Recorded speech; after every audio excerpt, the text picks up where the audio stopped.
Beydaba beşkin biş. Kere be guhu be dilasta. Yigi biyem. Hedef diku. Cibipiyem. Hisistiz çarçove.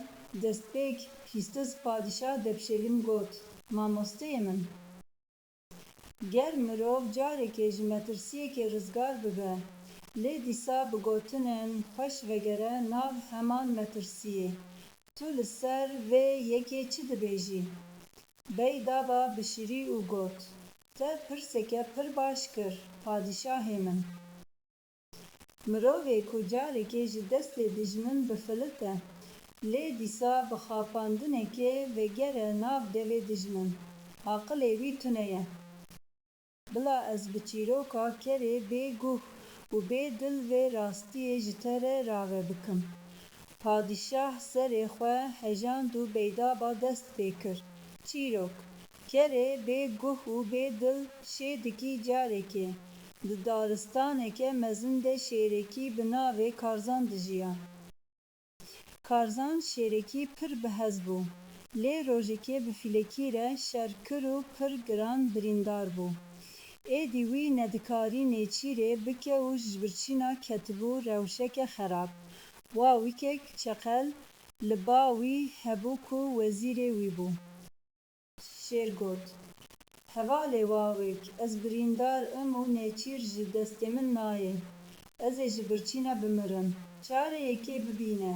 Wawêk got: Padişahê min, tu metirse. Ez ê kerekî bi fêlbazî bînim vir, tu tenê wî bikuje û em ê her du jî têr bixwin. Wawêk çû nêzîkî bajarekî û li deştê kerek dît. Ker pir lawaz û bêhêz bû.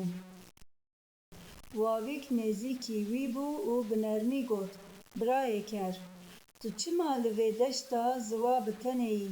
Ez ê te bibim cihekî wisa ku giyayên kesk û hevalên pir xweş lê hene. Makereka pir bedew jî li benda te ye. Kerê nezan bawer kir û li pey wawîk ket. Wawîk ew bir kurahiya daristanê, nêzîkî cihê şêr. Şêrê birîndar gava ker dît. Sebra wî nehat û berî ker nêzik bibe, xwe avêt ser. Lê ji ber ku birîndar bû, nikaribû kerî bigire. Ker pir tirsî û bi lez rêviya çû gundê xwe. Wawîk pir aciz bû. Çû ba şêr û got: Te lez kir. Me nêçîr ji dest da. Şêr got: Dîsa wî bîne, vê carê ez ê nehêlim bireve. Wawîk dîsa çû ba kerî. Kerê bi hêrs got: Te ez birim ba şêr. Te xwest ez bimirim. Wawîk bi şîrînî keniya û got: Na birayê min. Ew ne şêr bû. Ew makera ku min ji te re digot bû. Ew ji ditina te pir şa bû. Loma xwest bi bazdan were te hembêz bike. Ew niha li benda te digirî. Kerê bêaqil dîsa bawer kir. Guh neda tirsê û dilê wî ket nava xeyalan. Dîsa bi wawîk re vegeriya daristanê. Vê carê şêr xwe baş veşart û dema ker nêzik bû. Bi yek carê re ker kuşt.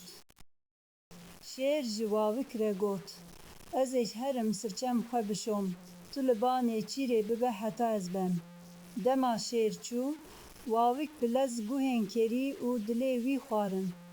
Gava şêr vegeriya dît ku guh û dilê kerî tune ne. Bi eceb mayî pirsî: Ev çi hal e? Dil û guhên wî heywanî li ku ne?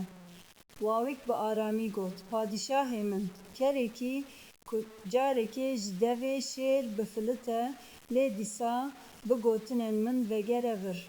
Ne guhên wî hene ku bibihîse û ne jî dilê wî heye ku fêm bike.